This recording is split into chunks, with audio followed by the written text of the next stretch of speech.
this is my first time contesting in a parliamentary seat, and it's the first time I'm in Kuala Lumpur contesting to be part of DAP Kuala Lumpur. I want to thank you for the warm welcome so far.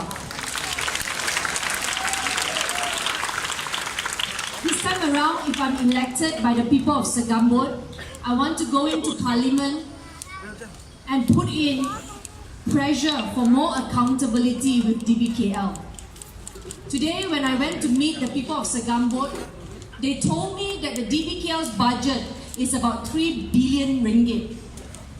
That is the exact budget that we have for the entire state of Selangor, which means DBKL is actually very, very rich. But I think they have shortchanged the voters of Kuala Lumpur.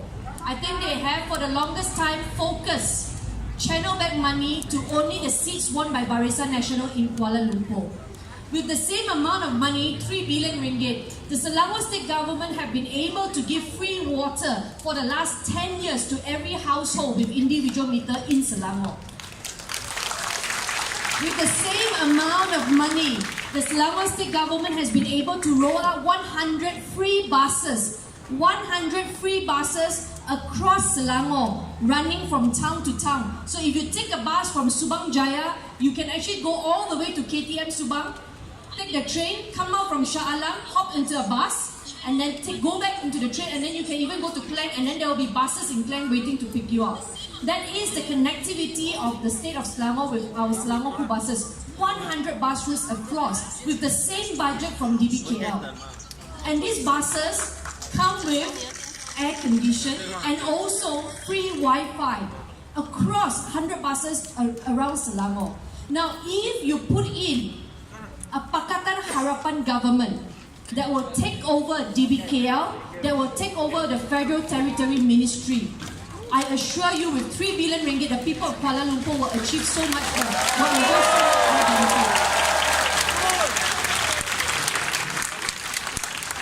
There must be accountability with their spending. At the moment with 3 billion, I'm quite shocked with the condition of the roads all over Kuala Lumpur. In Selangor, we have a smart program for our roads. If there is a pothole in Selangor, all you have to do is, if you are using Waze, you can lodge a pothole using Waze. While you're driving using Waze, you can straight away lodge, there's a pothole here. And then Waze will automatically send that to the Selangor Local Council. So you don't have to call up DBKL or you don't have to call up MPSJ to lodge a pothole. The state government, through the councils and Waze program, will automatically pick it up and repair the potholes. Don't you want state governments, or don't you want a new government like this in Kuala Lumpur?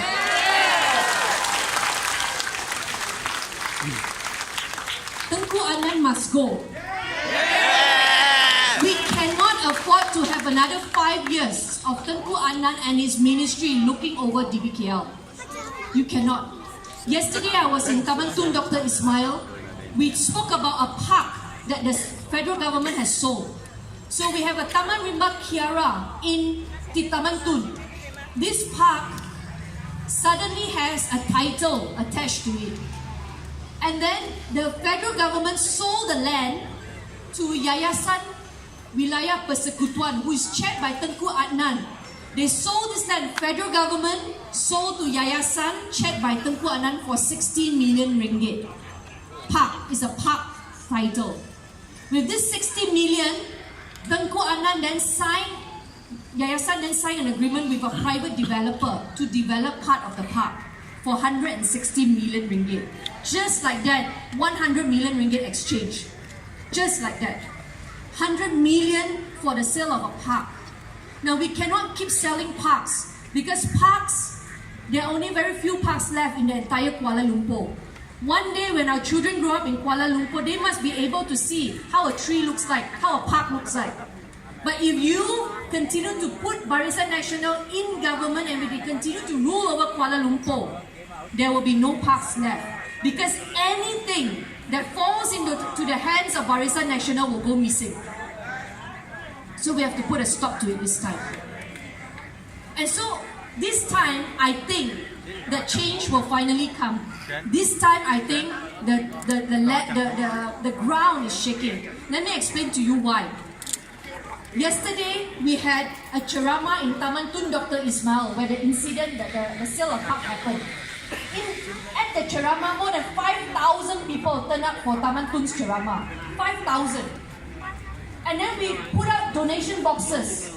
We went around for collection of donation. When we finish, usually for our DAP ceramah, right? When you finish the ceramah, you will announce how much you collected. So at 11 o'clock, I asked my team, start counting, let me know how much. I went home at 2 a.m. I asked my team again, have you finished counting? They say, not yet, haven't finished counting, too much money in the boxes.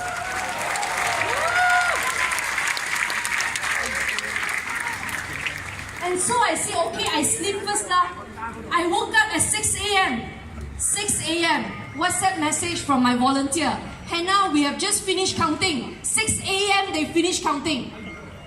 Guess how much we collected? We are not talking about one check, 2.6 billion from a foreign donor. We don't have such support from foreigners. But here, ordinary Malaysians who are finding it hard to survive, but they are so angry with the Barisan Nasional government that they are willing to part with the money to empower the opposition once and for all, put an end to the Barisan Nasional rule in Putrajaya.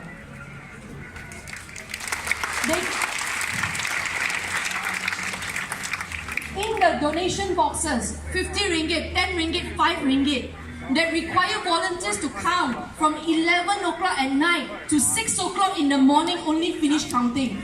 We collected a total of 150,000 ringgit one ceramah. It tells you people are very angry. Usually, you come to ceramah, maybe you will clap and you'll be happy. But for people to part with their money, it shows you that they are committed to the cause. They are serious about putting an end to Barisan Nasional. We did flash mob in Segambut. Flash mob, that means you stand by the roadside lah. Okay, you put up, kita mesti menang, you wave at the cars. Cars were stopping to give us money. One car came out and gave me a 5,000 ringgit check and said, this time you must win.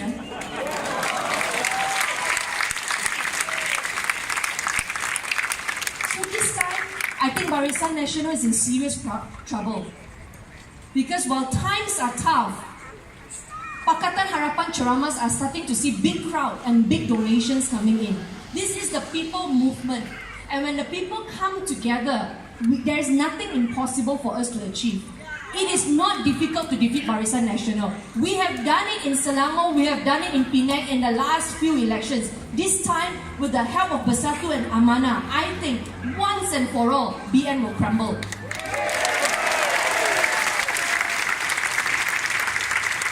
You may say, this is only in the Klang Valley. What about outside? What about Sabah? What about Sarawak?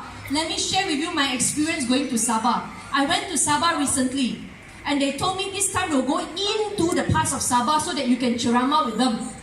So we landed in Kota Kinabalu in the morning. We started driving into the interior parts of Sabah. In the afternoon, in the evening, we arrived in this place called Tenum. The whole journey was dark, and they say there are so many people waiting for you to come because for the first time, they see a speaker of a state coming to their village. It was still dark, and finally the car turned into a road, and I was shocked to see what was inside. Along the road, it's all dark. Suddenly we turned into this village, and it was full of cars. Villagers have all come out, standing space like that. There's no room to sit. People are all standing. And there's no free food. They only have cream cracker biscuit. But the people in there say, we want to change already.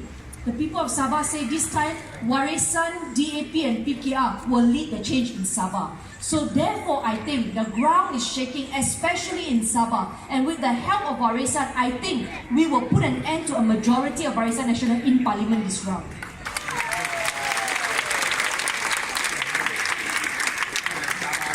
So now that you have heard what is happening outside, what can you, the people of Cheras, do? This general election, there's only one thing that can defeat Barisan Nasional, and that is a high voters turnout. That means everybody comes out to vote on the 9th of May. And therefore, if you are Barisan Nasional, what would you do? You will try to stop people from coming out. What will stop people from coming out? You inflict fear into the hearts of people. So be careful from today onwards until 9th of May. Be careful what you read. Because if you read the wrong things, it will inflict fear in you. Nowadays, it's so easy to just share a fake video of some fighting happening in Thailand, and you think this is happening in Cheras. Correct? Do not, if you open your WhatsApp and you see a message that makes you feel afraid, don't send it to anybody. Let it make sure that it ends in your pocket, it ends in your phone. Delete the message and pretend nothing happened. Continue on with your life. And you must make sure that on the night you come out to vote. Because they will do everything they can to frighten you from coming out. And I know, the Chinese, we're very kiasi one. In 2008, when I first contested in Subang Jaya, MCA went around telling people, if you vote in the DAP, if MCA is finished, we are gone. The Chinese will be bullied, MCA say. You need Chinese representation in government, MCA say. If you don't have MCA, then all these riots will happen. Nobody will stand up for Chinese. Don't listen to the lies of MCA. In 2013, Selangor put an end to MCA forever. Not a single seat was won by MCA in Selangor. In 2013, the people of Selangor put an end to MIC. MIC had 0 seat in the State Assembly of Selangor. And Gerakan also. You see, when they tell you something that puts fear in you, if you don't listen to them, it doesn't finish you, it finishes them. So remember that. And you will be okay. The people of Selangor are so happy because there's no more MCA, no more MIC. So don't worry, you will be okay too. I say we need to put an end to MCA in Kuala Lumpur.